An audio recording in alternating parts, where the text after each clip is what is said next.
All right, right now we're on the topic that has been widely discussed, which is about Malaysia Airlines at pivotal crossroads. And to discuss further, joining me in the studio right now is Najib Muhammad Noor, President Malaysia Aerospace Industry Association. Maya, thank you so much for joining me this morning in the studio. Perhaps we could start with, given that the current supply of manpower shortages affecting Malaysia Airlines, our local Malaysia Airlines, what are the broader challenges facing the Malaysian aerospace industry, and how is Maya mitigating these issues? So the Malaysian Aerospace Industry Association is obviously an association. So we have more than 110 members, which go from the MRO sector to the manufacturing sector. So I think to put some context to this, post-COVID, during COVID, there was a big slowdown of the industry because flights were reduced and so on and so forth. But post-COVID, there was a very rapid recovery. So in fact, in MRO, a lot of our players recovered within the first year to maximum capacity already. So obviously this is not just happening in Malaysia. This was a global event, and airlines across the world were experiencing this. Okay. Yeah. And during COVID, there were attrition in manpower and so on and so forth. So when the recovery happened, I think everybody was trying to cope with this. Right? So this is not a Malaysian problem. I think this is the first thing to say. Global issue. It is a global issue. I think just 3 days ago, Scoot Airline also had an issue in its operations, and you'll see this happening, right? Also in production of spare parts, also there are challenges right now because we're also trying to keep up with the production rate now post-COVID of new aircraft requirements. So Malaysia is a big producer of aircraft components for Airbus and Boeing.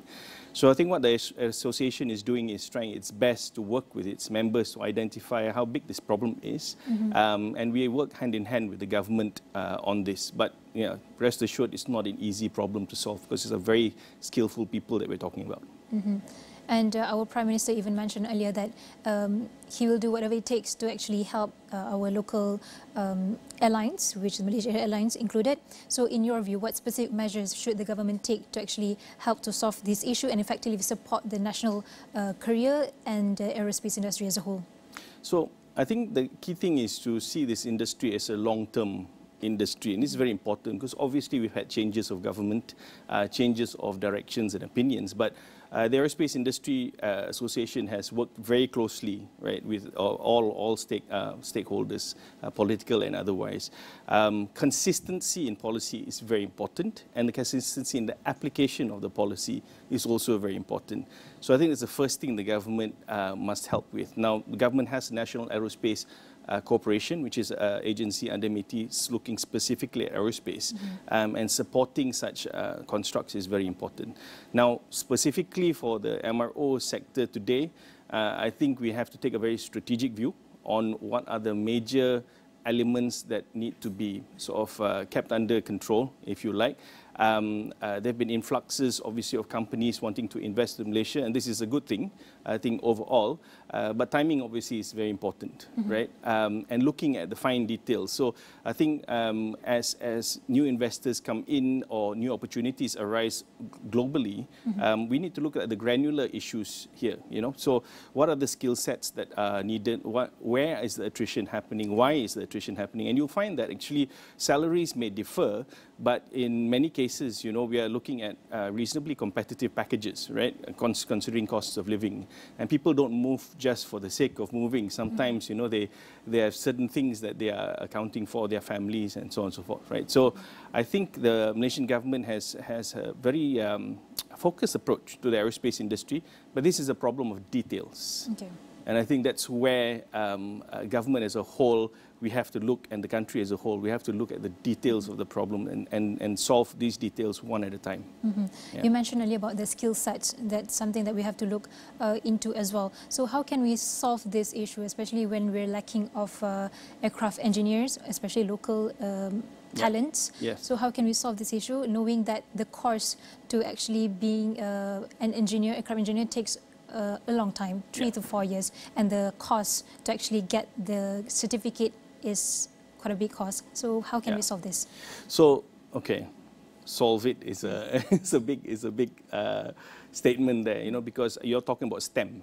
right? And if you look across the board, post-COVID, the enrollment into STEM, what's that been like? From TVET education all the way up to universities, there's been a very big shortage of that, right? In TVET colleges, for example, I think we're just recovering from what, one-third enrollment sort of numbers, right?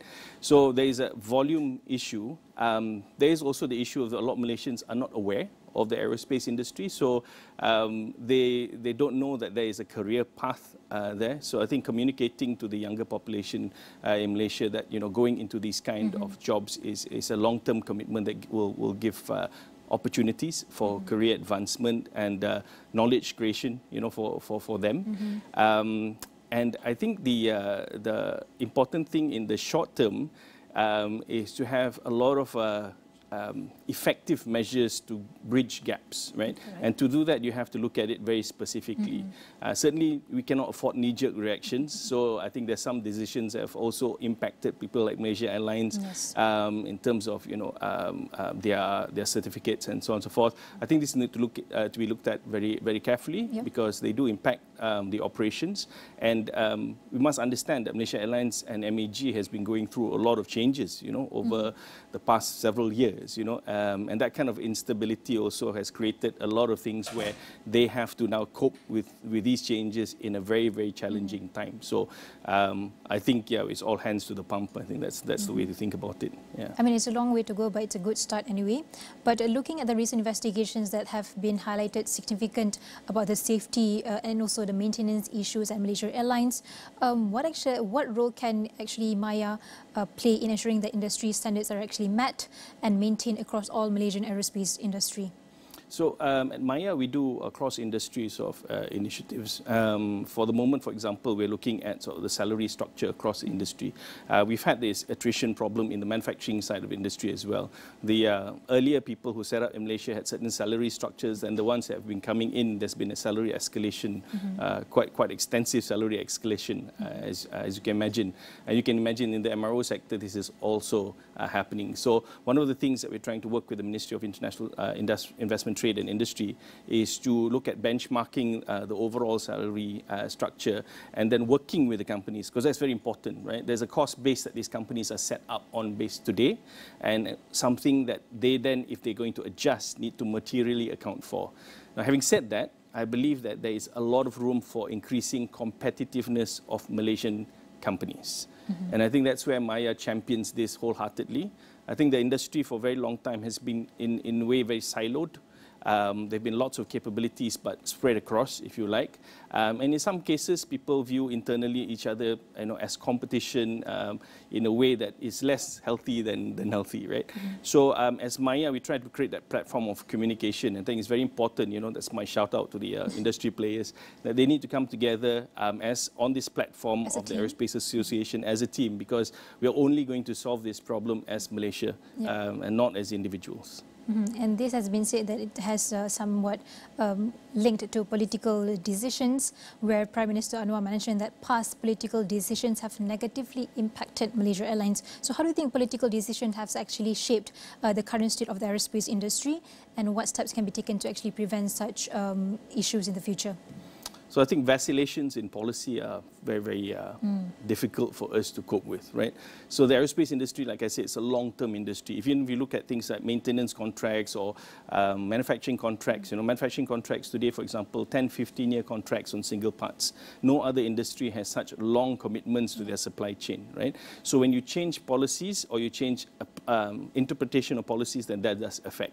Now, whether or not that's been an overriding factor over the last few years and the result of what you see today, I think maybe some parts have played a part, but more often than not, I think corporate decisions which are affected by political machinations, I think those we could do without, right? And I think that's quite important, that we allow the business to have a very stable footing throughout whatever tribulations, because I think now we can see things like COVID and other things, that are coming in the future now, are going to throw other, other things into the machine. So we've been in this industry more than 50 years. We are veterans. Malaysia is an aerospace country. I think that's the other thing we have to understand. You know, we are leaders in the region, and in some cases, our companies are top in the world in what they do. Malaysia Airlines, at one point, was the third largest MRO in the whole world. Right? So a lot of people don't realize that this is where Malaysia is already at. So I think everybody getting behind this, and I know the government today is behind this, is quite important. And let's not really look into the past. Let's really look into the future, because that's where, you know, we're heading. Yeah. But it's also nice to actually, and no harm to actually get some, you know, best practices to learn from the countries outside Malaysia as well, from the same region or a different region. So what can actually we learn from different countries that actually solve these kind of issues in the aerospace industry? I think first, again, I say we are a leader in this industry, right? So in fact, we teach a lot of other countries how to do things that we do, for example. But what can we learn from other countries? I think in some of the more developed countries, they have embraced aerospace as a core capability that will spin off to other industries, right? So it's a apex industry, and how they manifest that in their policies and the implementation of their policies, you know, their STEM policies, their policies for technology development, and how in difficult times, you know, they support these industries. So Singapore had a very, very comprehensive package for the aerospace industry during COVID, you know, which is enviable. Not that we could have afforded it perhaps in Malaysia, but that had kept, I think, their industry maybe on a more stronger footing, perhaps coming out of COVID, right? And that has helped them quite a bit today, right? So I think those are the kind of lessons. Now, I think we have to learn our own way of doing things. I'm very much you know, proud of our country and where we've come to, and I'm a big believer in Malaysian capability.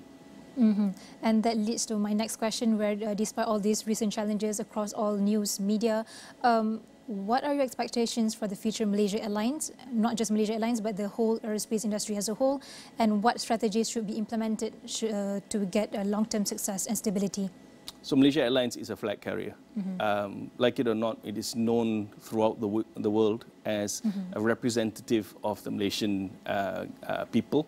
And my hope for them is that they continue on this path of recovery, you know, despite current challenges. Again, they are facing the same challenges everybody else is facing. I'm hoping that, you know, throughout the changes now, they have got some stability that they can mature through into something which is going to be more competitive and globally relevant, you know, for at least 20 to 30 years. But for the overall aerospace industry in Malaysia, I think let's look also broader, because we've now got space technology in Malaysia. A lot of people don't realize that, you know, Malaysian companies manufacture for SpaceX and companies like this. You know, they're all under the radar at the moment. And we have the drone technology industry, you know, where we are #1 in the world for drone services. So the aerospace industry is a big growing industry.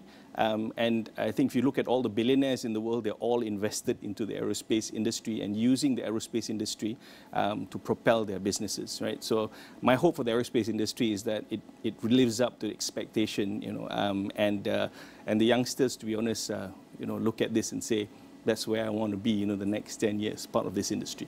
But before we end this discussion, Najib, perhaps right now we have the technological advancements, like you mentioned earlier. We have AI and all that, you know, all the future of technology. So how can we spearhead or we prepare ourselves, especially through the aerospace industry? How can we stay one step ahead of all this?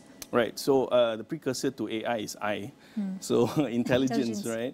And for that, we don't have any shortage, I think, in Malaysia. And the good thing about the aerospace industry is that you are globally collaborative from day one. So our guys are world class, right?